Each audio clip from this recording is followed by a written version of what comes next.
এটা হচ্ছে শ্রী শ্রী জগন্নাথ স্তবম আদি শঙ্করাচার্য বিরচিত। আমরা সবাই জগন্নাথ সুভদ্রা আমরা পরিধামে এসেছি মহাপ্রভুর সাথে। মহাপ্রভু শ্রীমন্দিরে দাঁড়িয়ে আছেন, আমরা তার সাথে একটু ধ্বনি দিই, শ্রী শ্রী জগন্নাথ দেব কি, শ্রী শ্রী জগন্নাথ দেব কি, শ্রী শ্রী জগন্নাথ দেব কি, শ্রী শ্রী সুভদ্রা মহারানী কি, শ্রী শ্রী সুভদ্রা মহারানী কি, শ্রী শ্রী সুভদ্রা মহারানী কি, শ্রী শ্রী বলভদ্র কি, শ্রী শ্রী বলভদ্র কি, শ্রী শ্রী পুরী ধাম কি, শ্রী পুরী ধাম কি, শ্রী শ্রী জগন্নাথ ক্ষেত্র কি, শ্রীকৃষ্ণ চৈতন্য গৌরাঙ্গ মহাপ্রভু কি।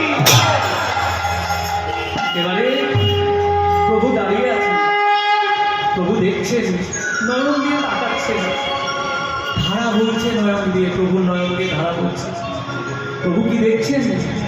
প্রভু বলছেন জগন্নাথ স্তবমে কি বলছে, জগন্নাথ স্বামী তুমি জগতের ঈশ্বর, নয়ন পথে দাম ভবতু, নয়ন তুমি আমার নয়নে থাকো, তুমি যদি আমার নয়নে থাকো তাহলে সংসার ভোগ যারা আমার কাছে কিছু না, সে সংসার যারা আমাকে কিচ্ছু করতে পারবে না। ভবতু মে, তুমি আমাকে ভবসাগর থেকে রক্ষা করতে পারো, তাই তুমি সবসময় আমাদের নয়নে থাকো। আমরা কি করি? মন্দিরে এসে কি করি? আমরা কি দর্শন করি? দর্শন করি না? তাহলে আমরা যে যখন পুরীতে যাই একটু ভেবে দেখুন তো, স্বয়ং মহাপ্রভু দর্শন করছেন আর আমরাও দর্শন করতে যাই, আমরা কি দেখতে পাই তার মধ্যে ঠাকুরকে? এই যে রয়েছেন লক্ষ্মীনারায়ণ, আমরা কি দেখতে পাচ্ছি তাকে? পাই কি? কেন পাই না? কেন পাই না একটু বলুন, কেন পাই না? কারণ আমাদের যে চোখ, আমাদের মন, তিনি তো মনে থাকেন, আমাদের মনে বড় ধুলো, আমাদের মনে বড় ময়লা, কামনা বাসনার ময়লা, আমরা তাকে দেখতে পাই না। তিনি আছেন, আমরা দেখতে পাই না। আমরা কি ছাড় দেখবো? স্বয়ং অর্জুন তো দেখতে পারলেন না। অর্জুনকে দেখার জন্য কি প্রদান করেছিলেন? দিব্য দৃষ্টি প্রদান করেছিলেন। না হলে অর্জুন বিশ্বরূপ দেখতে পারতেন না। বিশ্বরূপ দেখানো পর্যন্ত অর্জুনের সন্দেহ হয়েছিল যে উনি কি ভগবান। তাই তো, তা আমরা তো দেখতে পাচ্ছি না ওনাকে। এবারে কি হলো? তখন বলছে যে সাবান দিয়েছেন মহাপ্রভু। সাবানটা কি? হরিনাম।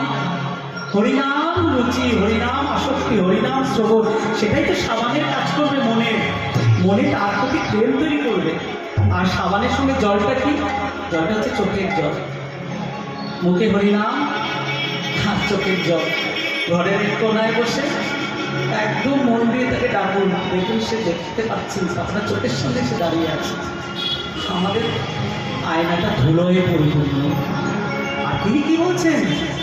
কদাচিৎ কালিন্দীতে বিভিন্ন সঙ্গীত, কদাচিৎ মানে কখনো বলেছে তুমি তো এখানে ছিলে না, তুমি তো ছিলে বৃন্দাবনে। কদাচিৎ মানে কখনো কালিন্দী তটে। কালিন্দী কি? যমুনা। বিভিন্ন মানে বৃন্দাবন। সঙ্গীতে করাও, তুমি সঙ্গীত করতে, বেণু বাজাতে। তুমি কালিন্দী তটে বসে বেণু বাজাতে। তুমি তো এখানে ছিলে না। মুদাভির নারী বদন। মুদাভির মানে কি? খুশি হতে। নারী বদন, নারী বদন দেখে তুমি খুশি হতে। ব্রজগোপীরা ছুটে আসতো তোমার বেণুর রবে, আর তুমি খুব খুশি হতে। আর তারাও খুশি হতো যে তাদের জীবন যৌবন তোমার পায়ে অর্পণ করতে পারতো বলে। এবারে কি যারা কুটির, যারা খারাপ, তারা এটা বলে এবার কি কথা যে নারী বদন দেখে তিনি খুশি হতেন। তারপরের লাইন শঙ্করাচার্য লিখেছেন, রমা শম্ভু ব্রহ্মা গণেশা অমরপতি। গণেশার্চিত বলছে রমা। রমাকে মা লক্ষ্মী। মা লক্ষ্মী আজকে বৃহস্পতিবার, বৃহস্পতিবার না? পুজো করেছেন তো সবাই? তাহলে লক্ষ্মী প্রণাম মন্ত্র করুন। বিশ্বরূপস্য ভার্যাসি পদ্মে পদ্মালয়ে শুভে সর্বত্র পরিমাণে মহালক্ষ্মী নমস্তে। বিশ্বরূপস্য ভার্যাসি পদ্মালয়ে শুভে সর্বত্র পরিমাণে মহালক্ষ্মী নমস্তে। নমো ব্রহ্মণদেবায় ও ব্রাহ্মণহিতায় জগদ্ধায় কৃষ্ণায় গোবিন্দায় নমঃ। বৃহস্পতিবার পুজোটা হয়ে গেল। আম পাতাও লাগে না, ফুল বেল পাতাও লাগে না, লাগে না ফুলচন্দন, মন্ত্রতন্ত্র লাগে না। সঙ্গীত শ্রেষ্ঠ সাধনা। নাহং তিষ্ঠামি বৈকুণ্ঠে। আমি বৈকুণ্ঠে থাকি না। নারো যোগিনাং হৃদয়ে নাচ। যোগীদের হৃদয়ে আমি থাকি না। যারা তুলসীর মালা জপছে দিনে রাতে, তাদের হৃদয়েও থাকি না। যত্র মম ভক্তা গায়ন্তি। যেখানে আমার গুণগান হয়, হরিকীর্তন হয়, তত্র তিষ্ঠামি নারদ। আজকে তিনি এখানে আছেন, আছেন, আছেন। বিশ্বাস করতে হবে। বিশ্বাস না করলে তো ভজন তো নাই হয়ে গেল। সেই ভজন তো কাজে লাগলো না। তাহলে কি দাঁড়ালো? তিনি কি করছেন? সেই বৃন্দাবনে গোপীদের যে ভজন ধারা। গোপীদের ভজন ধারা কি? রান্না করছেন রাধারানী, কৃষ্ণ চিন্তা করছেন। জল আনতে যাচ্ছেন, কৃষ্ণ চিন্তা করছেন। যে কাজ করছেন, কৃষ্ণ চিন্তা করছেন। তাকে সর্বদা স্মরণ করা, সেটাই রাধারানীর ভজনা। আমরা সেভাবেই এগোব। এবারে কি হলো?